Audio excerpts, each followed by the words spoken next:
Have you ever turned on an English video, listened for 10 seconds, and then immediately turned it off because everyone was speaking way too fast?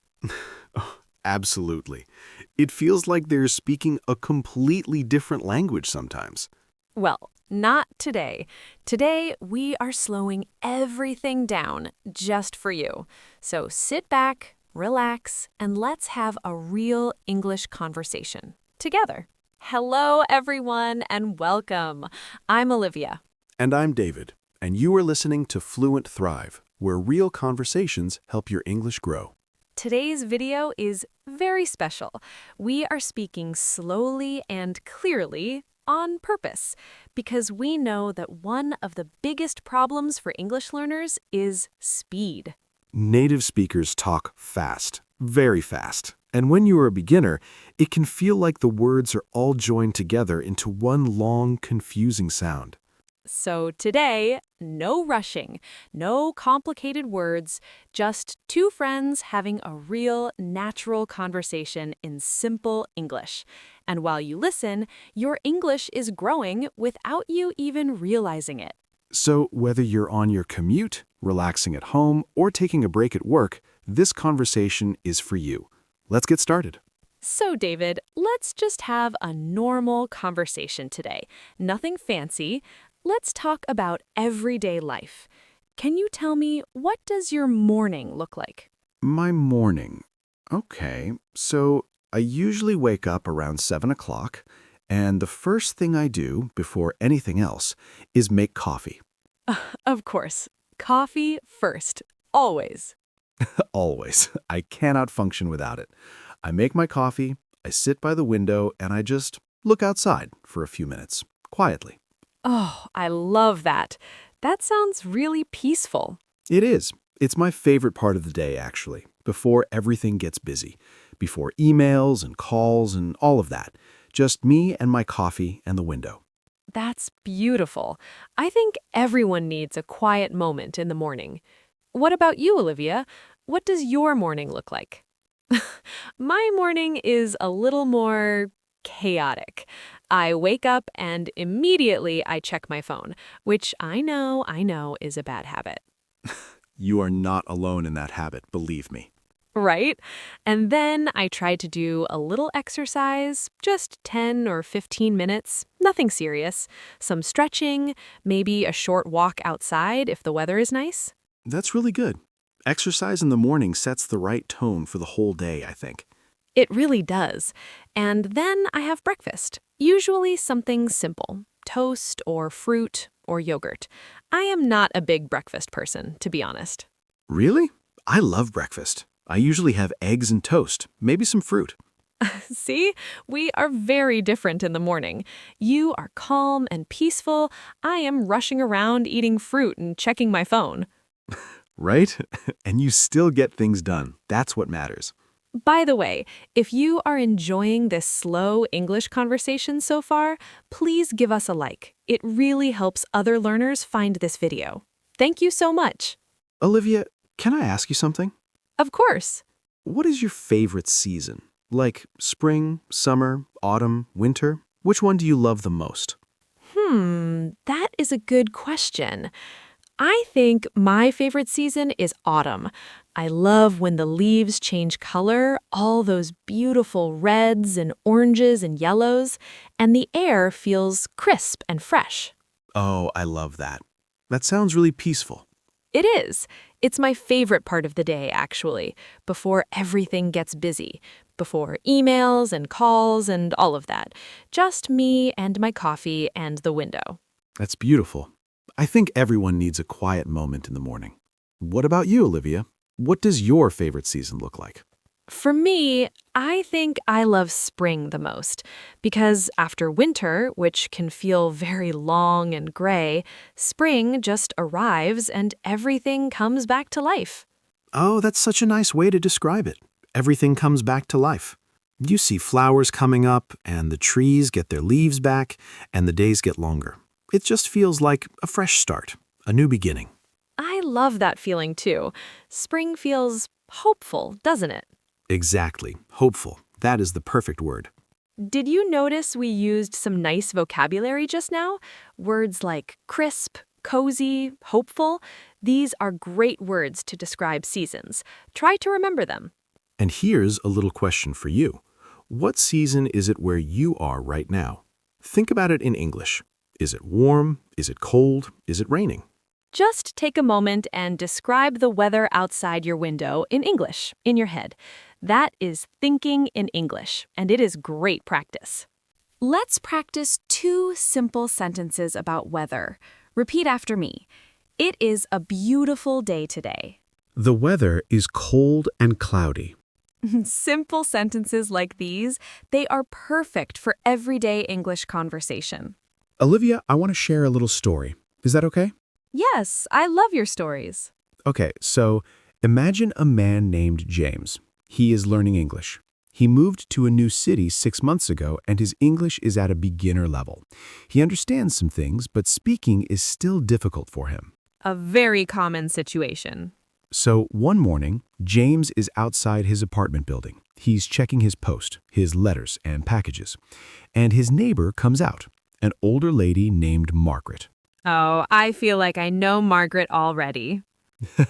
Margaret is very friendly. She smiles at James and she says, "Oh, good morning. Isn't it a lovely day?" Simple English, very natural. Nodding. And James, he panics a little. He thinks, what do I say?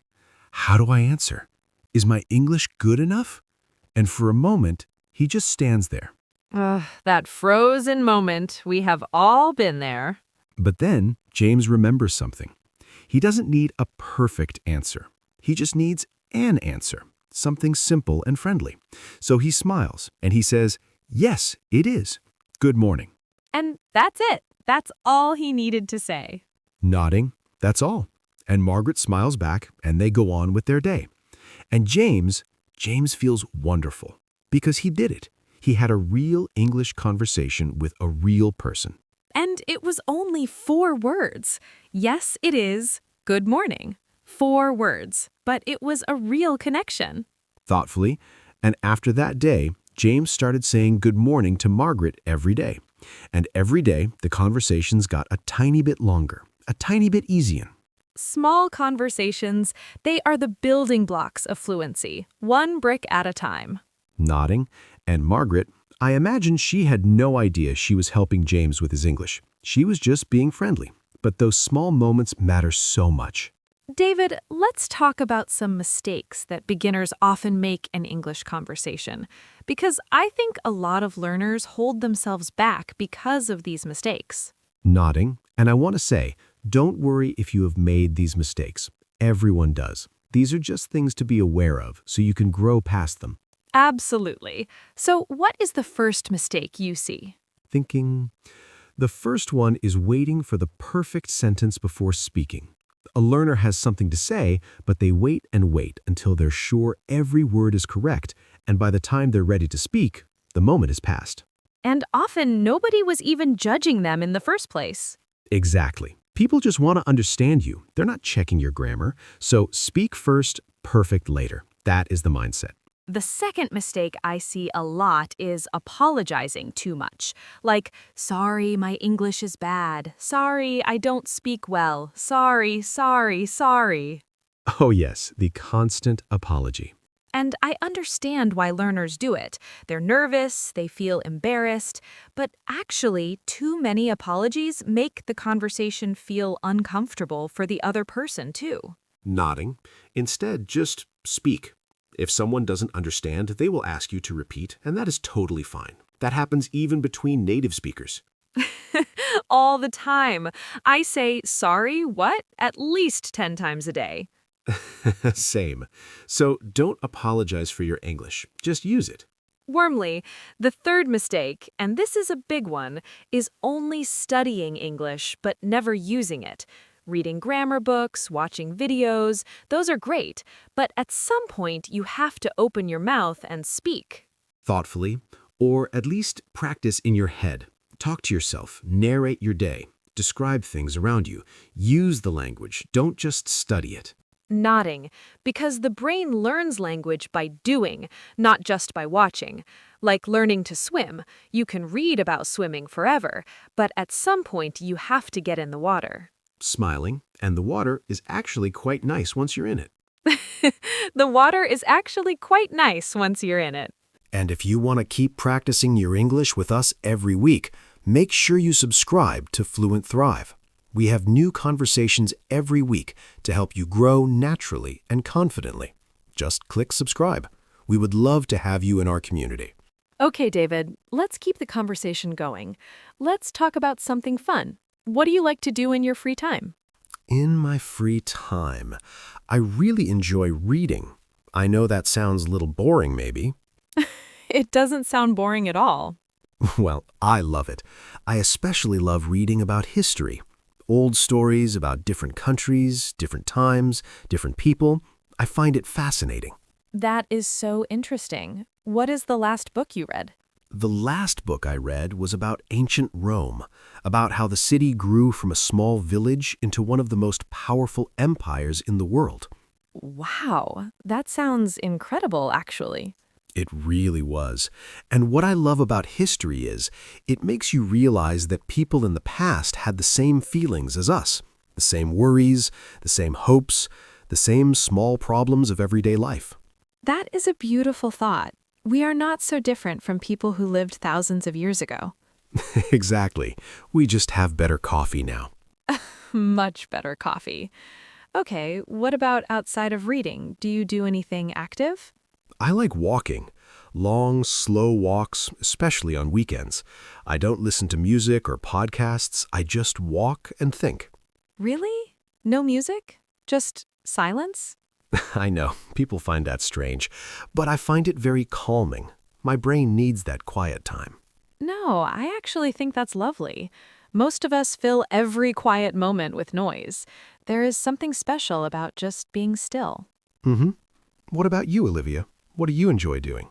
Okay, so I have a few things. First, I love cooking. Not fancy cooking, just simple home-style cooking. Trying new recipes, experimenting with different ingredients. Oh, do you cook well? Sometimes yes, sometimes not so much. I once made a soup that tasted like dishwater. Dishwater soup. I am so sorry. It was a dark day, but I learned from it, and now my soups are actually quite good. That is the spirit. Failure is just a lesson in disguise. And besides cooking, I love going to markets. Farmers markets, flea markets, street food markets. I love the energy, the colors, the smells. It makes me feel alive. Mm-hmm. Markets are wonderful.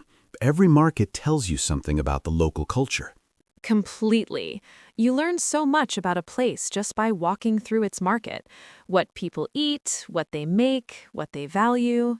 And notice we just used some lovely vocabulary. Words like fascinating, calming, experimenting, culture. These are great words for intermediate conversation. Try to use one of them today.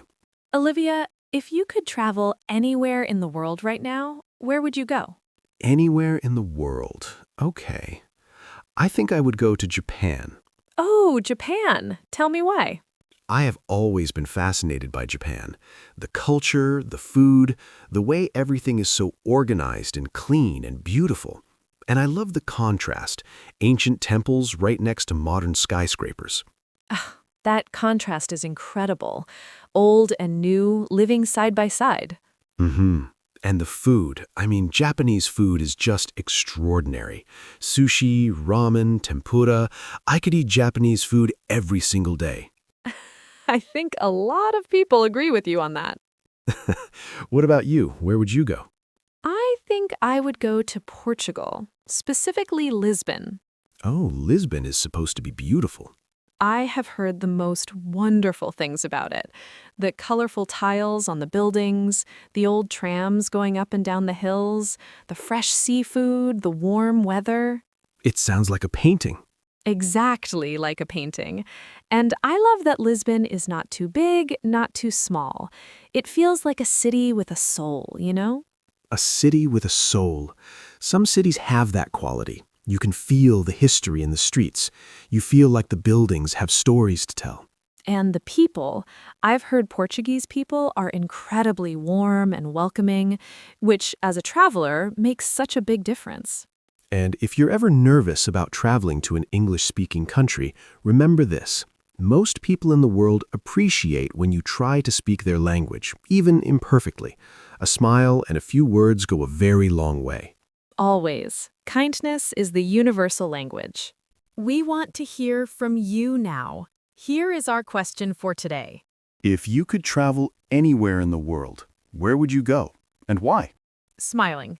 Write your answer in the comments below, in English, of course. It doesn't have to be long, just 1 or 2 sentences. Even something like, I want to visit Italy because I love pasta. That is perfect.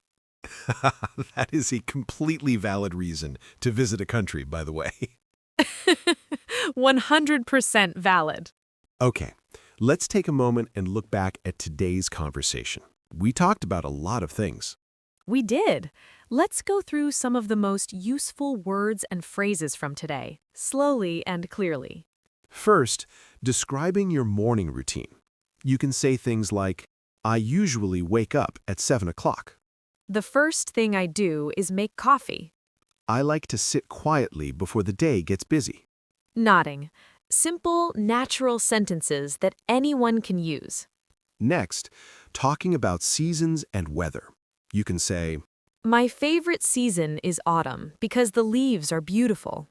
spring feels like a fresh start. It is cold and cloudy today. And for talking about hobbies and free time.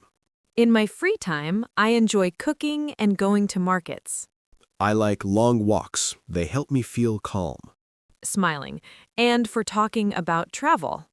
If I could travel anywhere, I would go to Japan. I love places that have a lot of history and culture. All of these sentences are simple, they are natural, and they're the kind of sentences that come up in real conversations every single day. So practice them. Say them out loud. Write them in your journal. Use them with a friend or even just with yourself. Let's finish with 2 sentences to take with you today. Repeat after me. In my free time, I enjoy, and then add your own hobby. If I could travel anywhere, I would go to, and then add your dream destination. Make them your own sentences. Your hobbies, your dreams, your English. And that is our conversation for today. Thank you so much for spending this time with us. We really hope this felt comfortable and enjoyable. That is always our goal here at Fluent Thrive, to make English feel like something you want to do, not something you have to do. And remember, fluency is not about being perfect. It is about being understood. It is about connection. And today, you connected with English for 16 minutes. That is something to be proud of. Every minute you spend listening, every word you repeat, every sentence you try, it all builds up. Slowly, quietly, powerfully. English becomes easier step by step, and you are already taking those steps just by being here. If this conversation helped you today, please share it with a friend or a family member who is also learning English. You could be the reason someone else discovers a love for the language. That would be a beautiful thing. We'll see you in the next video. Until then, keep practicing, keep going, and keep thriving. Take care, everyone. Bye for now. Bye!